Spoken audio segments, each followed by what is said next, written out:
Jam hiire mon bandiraɓe tedduɓe musidɓe sehilaɓe, diniral jamma vela. En garti hande jokkude ɗo yewtere nde gonnuɗen e dow mum, fewrude Almami Abdoul Gadiri Kane. En mbi Almami Abdoul ari hoɗi cilon hono yimɓe Fuutankoɓe mbirnomo ni. Fuɗɗi omo haɓa e deniyankoɓe ɓe waali jam tan. O yamiri ceerno Bayla Sow hono ceerno Bayla Perejo mo Hawre yo ar jogo armé hoɗa ɗo guumal ɗo kampa ɗon beele ina reena juude wonde ɗon nde, beele kadi hadde deniyankoɓe taccude maayo ngo. Ceerno Bayla ko ɗon kisa wara ɗo guumal ɗo, to wi ko yimɓe Suli Boubou Gaysiri mbarimo. Nde Almami Abdoul tini ɗum, neldi hokkunu mawngu yo yaa yane maɓɓe. ɓen jeehi jani e maɓɓe, jofti mbari Suli Boubou Gaysiri. ɗum kay en kaalini ɗum nde kalanɗen histoire deniyankoɓe nde.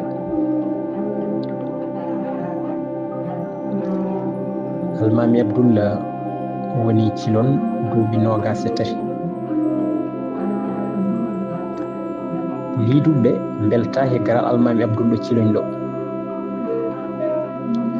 ɓe mbi gila Almami Abdoul naati wuro ngo fayida mabɓe ustima, ɓe natti jogade laamu.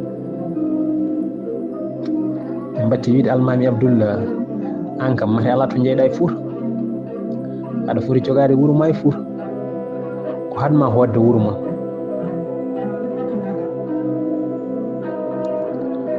on saaha ko how liiduɓe gonno ɗon o ceerno Molle on ɗon saaha kanko e Almami Abdoul ɓe beldama. woddiri Allah towɗo waɗi goto e kana hanɓe famille Elimane Coɗay wari hoore, ɓe cuuɗi ɗum Almami Abdoul. ɓe ƴeewi tan wadde maslaha hakkude mabɓe famille Barɗo e Baraɗo, beele ɓe guitta idde tan Almami Abdoul wasa tinde. nde tawno eɓe gandi kala nde Almami Abdoul tini, Barɗo o ko barteteɗo tan. nde Almami Abdoul nani ɗum, Almami Abdoul mo ganduɗa gueɗe mum foof acci koye Allah towɗo. Almami Abdoul mo hulani hay goto, hulani hay hunde, hulani felore, tawde kay ko ñawde sari Allah o hulani hen hay hunde, o hulani hen felore. nde o nani ɗum tan o wadɗi pucci makko o tini Coɗay.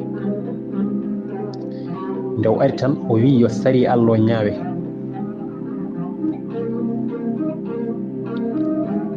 ñaawo one wi tawde ko Elimane Coɗay suuɗi wargo ngo, kuugal ina foti fawede dow makko. tan goto e Coɗay naɓɓe wi kala piiɗo Elimane Coɗay komi baro ɗum. kono Almami Abdoul yamiri yo Elimane Coɗay fiye. nde piyowo fi Elimane Coɗay, Coɗay naaji binoɗo piiɗo mo foof komi baro ɗum o felli piyannoɗo Elimane Coɗay o wari mo ɗon e ɗon.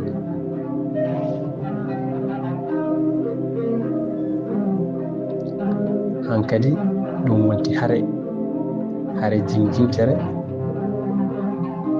hewɓe e hohoɓe nokku o goni haɓade Almami Abdoul. Cheikh Moussa limtiɓe ɗon inde mabɓe kamɓe foof,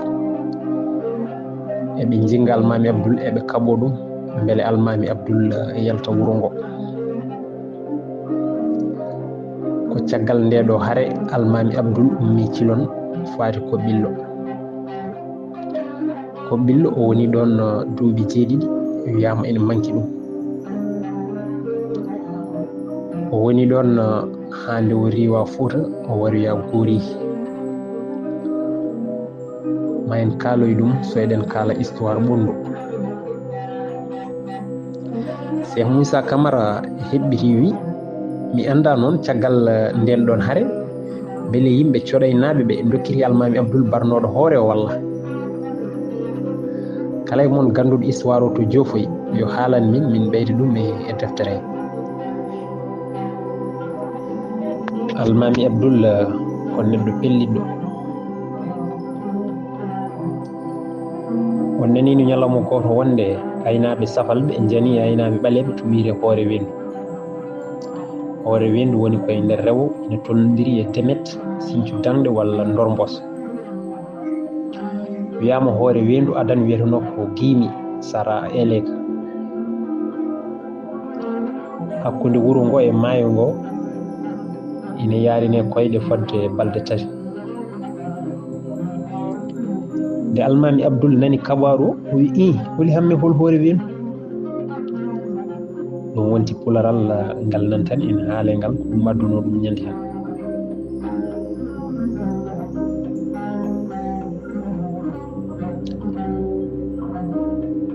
hamme to amen walla to men enen fulɓe cabaru gorko foof mo en ganda inde mum mbiyen ɗum ko hamme.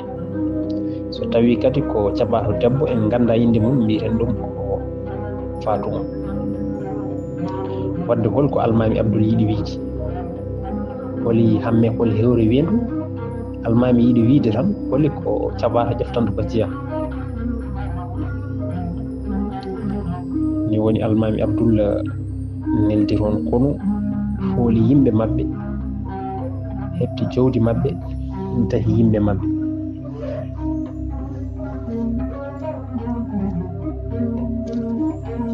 Almami Abdoul kadi neldino kono ngongu yo haɓɓe safalɓe wonnoɓe to wiite falo kooli, ɓenne kadi ne tampina toon yimɓe. falo kooli woni ko Sara Guiraye. ngun kono ardino ɗum ko biyeteɗo Bocar Sidiki, on ko ɓi ceerno Mamoudou Ali Rasi. koye nden walde o warno.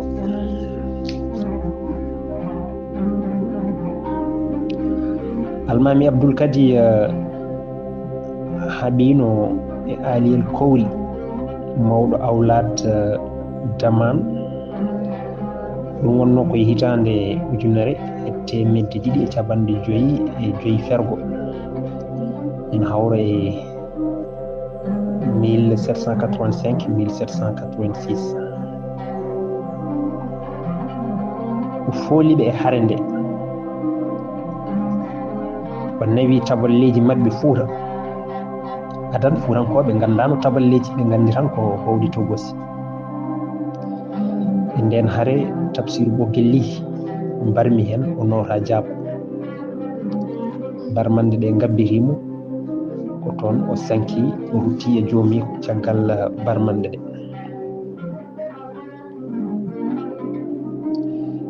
Tamsiru Amadou Hammad wan mo Kanel on saaha omo lurodirno e Almami Abdoul. nde o lurodiri Almami Abdoul yaltinimo Kanel o fayi Mbumba Jeeri. nde Almami rewi Mbumba ene haɓo e Eliyel Kowri nde, Tamsiru Amadou Hammad wan yiɗino yande makko. Fuutankoɓe mbi Almami wara haaɓe makko, nden kay ɗeɓata waade tan comme no lowɗo fetel mum ene fello e ñiiwa, hawra e wojere fella ɗum kay ala ko nafata. woni a waasi kure ma, nde wonno wona ɗum umminno ma. ɓe mbi ɓuri moƴƴude tan ko mbiyamo yo ardu konungu, kanko yiɗi tan ko ardade. sa wimo yo ardu tan maw jam, hankadi ma jam makko daña. ko ni woni Almami Abdoul wi yo ardu konungu, ko kanko ardino konungu ñande hen. kankone o barmiron o rutti Mbumba, ko toon o rutti e joomiko. lefol almameɓe duumima tuggude hitande 1976 ha hitande 1981 saaha mo jimadi Toubakiri naati Dinguidal o. ɓe laamimo duuɓi 105. kono lefol almameɓe fof no diidorino koye saaha Almami Abdoul Kadir Kane ɓuri teskinde.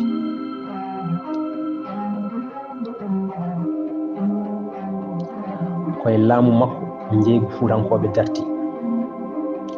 e saaha deniyankoɓe tubakoɓe joɗinoɓe to Ndar ina natanno e nder Fuuta ngam somade yimɓe ina jeeyoya.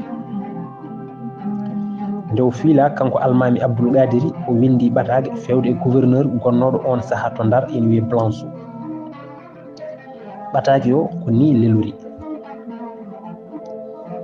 jeygu julɓe e nder reedu Fuuta ɗo woɗɗi hen eɗo ɓatti worti hankkadi ko yewti dokko. jinmi ko ya faam ɗoftoɗa wasa wadde rewam kabniɗam. Blanchot windirimo kañumne wonde jaaɓi.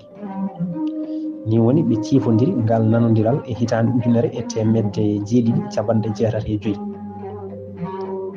saabu noon wasdemo hoolade fimde tubakoɓe Almami Abdoul Gadiri waɗi neɗɗo mum ene jiya mboolo yo sunno laaɗe mabɓe kala nde ɗe ngari salde teɓigol.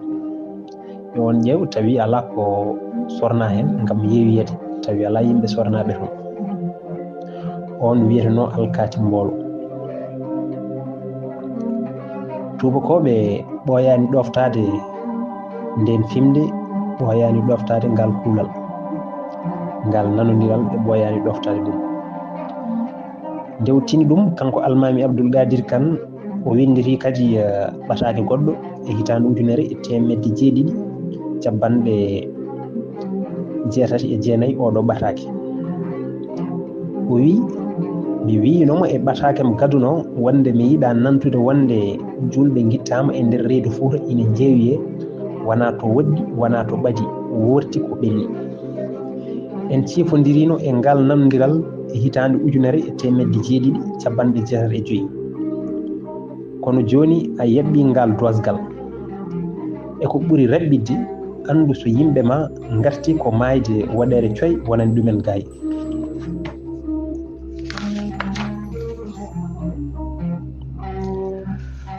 Almami Abdoul Gadiri ko gorko tiɗɗo wonno, cembolinɗo, tuusɗo, nunɗuɗo, kewɗo gandal, pertuɗo hakkille, jiɗɗo poral, focciɗo e ñawore. dewo Allah goto mo tampata, kewɗo jurum, gañɗo toñangue. ɗi jikkuji koɗi ñiɗɗi e Almami Abdoul ha tuba goto ina wiye Baron Rosé sifimomo dewo Allah losnu. yogo hen ina cifomo ha nandinamo e tubakoɓe ɓeɓe cettini dewe Allah e kulol mumen Allah wonɓe nder diine Isa. neɗɗo jattiniɗo tigui rigui denɗo kisal gendi mum e ɓesgu mum. yimɓe kala o fonduno e yeeso ñawore, galo e baso poti e yeeso makko. so ñawore heedi ala o ko ɓi moƴƴo, walla o ko lamɗo, walla o ko dofolo. keɗɗo e gonga heeɓa gonga mum, keɗɗo e fenade rewne lawol. joni noon en gartat seeɗa tan sehilagal Almami Abdoul e beydani en hono safal be.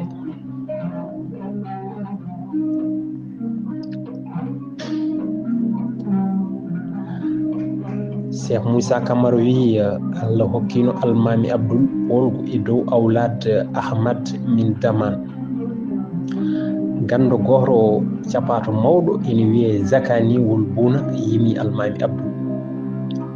yimorimo dani ngolɗo jimol. Zakani wi mi yetti Allah tagɗo en o, saabu dokke mawɗe ɗe o rokki en ɗe. yo jamɓe kisal gon e ɓurɗo windere, ɓurɗo tagore nde fof, jogiiɗo gande ɗe fof, on woni Muhammad sallallahu alayhi wa sallam. mbiɗe ñaago Allah yo yaafo Abdoul Gadiri dendagal bakkuji muɗum. on Almami Abdoul woni lamɗo jontaɗo. mbiɗe ñaagui Allah yo Allah ɗowmo e lawol mum peewal. mbiɗe ñaagui Allah yo Allah wondu e makko dendagal gurdam makko fof. e hemon maccuɓe Allah, onon fof mballe kam wiide amina sibu gommi koye duwonade imam o. sibu duwonade imam o hono Almami Abdoul ko duwonade dendagal julɓe. wadde paame ko kalanmi ko. Allah ina wela golle makko kanko Almami Abdoul. Allah ina wela anniyaji makko kanko Almami Abdoul. Allah ina wela konngudi makko kanko Almami Abdoul. O wi Almami Abdoul yani e ɓen dahi ɗumen caggal nde lewru korka ndu ɓenni e hey mon iwdi sam e iwdi sem jaɓe wonde sariya mo Almami Abdoul waɗata o golle ɗe fof ko pewde. Nde o yani e ɓen ɗon yimɓe damani en ɓe paami hankadi wonde wodaniɓe tan ko ɓosde, kono to ɓe ngoni ɗo ɓe mbawa wonde ɗo hankadi. Kono lamɗo mabɓe o wino de nde ñippi tillisaji mum de hay goto ñippittaɗi, kono nde Almami Abdoul serti e makko nde ɗi dilli. O wi wallam ittanam musallaji ɓernde ya an Almami, an Almami mo ganduɗa ka moliɗo e Allah, waɗam yeeso heddiɓe ɓe, ɓandam noon ina losi hande o sibu ñaw. Ɓe jam e kisal gonne ɓurɗo windere annabi sallllahu alayhi wa sallam. Amin. Wiyama wol buna ko goto e sehilaɓe makko ɓurɓe tiddemo kanko Almami Abdoul. On ina heewi arde salmindemo kanko Almami to cilon ɗo.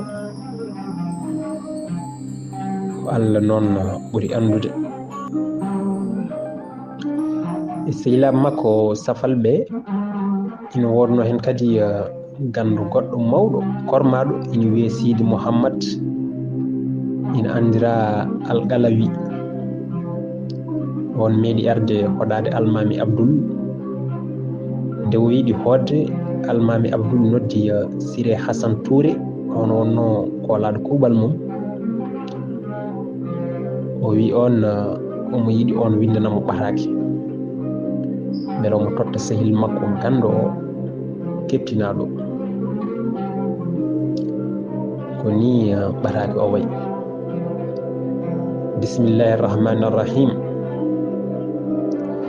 Yo Allah juul e kohowo men annabi sallllahu alayhi wa sallam. Jettode godani tan ko Allah goto, ko kanko tan woni casowo, woni ñiiɓowo ha bata. Yo jaam e kisal gon e on mo ganduɗa caggal mum annabi goɗɗo arara. Ummade noon e lamɗo julɓe Cheikh Abdoul Gadiri, fewde e mon onon jogorɓe jangude leetero. Woni ko on qaadi en, woni ko on mofti en, woni ko on jagorde, woni ko on jomen gure en, gila cilon ha hoore fonde. Onon yirlaɓe, onon gollere naɓe, onon hayre naɓe, onon hoɗɓe e nder leydi he walla e dande maayo ngo, ko wayno Dunguelen, ko wayno Kasga en, onon Walalde naɓe, onon halayɓe, ha yehi to wiyete Idi Wajum, onon Halwar naɓe, onon Jama naɓe, onon Waha naɓe woni Mboyo, onon Maw naɓe woni Donnayi, onon Gasba naɓe, onon Duye naɓe, ha yetti Jalmat e ko nandi hen. Mbiɗa andina on tan joguiɗo lettere o ko Cheikh meɗen Mouhammadou Algalawi. Onon fof mo rewi to moɗon, toppitoɗemo kanko e ɓesgu makko, jabboɗemo, bisboɗemo, teddinemo ha nde o tacci maayo ngo fof. Onon wonɓe e dande maayo ngo, so tawi omo yiɗi taccude, taccinemo maayo ngo, oto jomneɗemo hay batte, hay batte oto ƴefte makko. Jabɗo nden ɗon yamirore, Allah ma yoɓ ɗum jobdi moƴƴi. onon saliɓe nden ɗon yamirore ko onon e koye mon. Allah kam ene jogii jeyaɓe moƴƴuɓe. Mi salmini on. windi lettere o ko Siré ɓi Alhasan ɓi Al Amin e yamirore lamɗo julɓe Almami Abdoul Qadir. Almami ɓeydi hen, onon fof jomen guri en, to cheikh o rewi ɗo oɗon poti dandudemo de. Gandon ko neɗɗo payodinɗo, oto jaaɓe yimɓe ina jana e makko, woni noon koɓe ɓaleɓe walla woɗeɓe. Mi salmini on.